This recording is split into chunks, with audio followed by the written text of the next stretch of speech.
১৬ বছর ৩৩৮ দিন বয়সেই ইউরো কাপ মাঠে নেমেছিলেন স্পেনের লামিনে ইয়ামাল।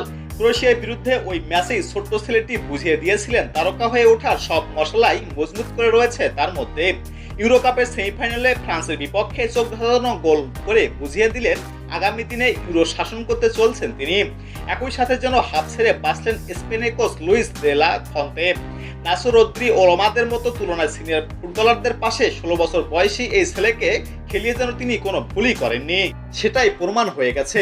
কোচের ভরসার যোগ্য দাম দিয়েছেন লামিনে ইয়ামাল। তারকা খুশিত ফ্রান্স দল এগিয়ে যাওয়ার পরেও ইয়ামালের অনবদ্য গোলে সৌজন্যে সমতায় ফেরে স্পেন। এরপর ম্যাচ জিতে ফাইনালে প্রবেশ করে ২০১০ সালে বিশ্ব চ্যাম্পিয়নরা।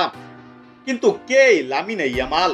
কয়েক মাস আগেই বার্সেলোনা দলের সর্বকনিষ্ঠ ফুটবলার হিসেবে লা লিগায় খেলেছেন লামিনে ইয়ামাল।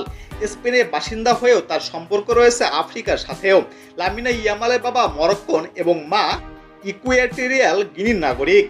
২০২২ সালে স্পেনে কিংবদন্তি জাভির চোখে পড়ে যান এই খুদে ফুটবলার।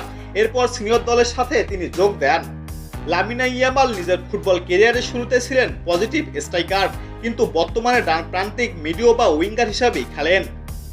১৫ বছর ৯ মাস ১৬ দিন বয়সে বার্সেলোনা জার্সিতে লা লিগায় রিয়াল বেটিসের বিপক্ষে মাঠে নেমে ক্লাবের ইতিহাসের সর্বকনিষ্ঠ ফুটবলার হিসেবে সিনিয়র দলে খেলার নজির গড়েন তিনি।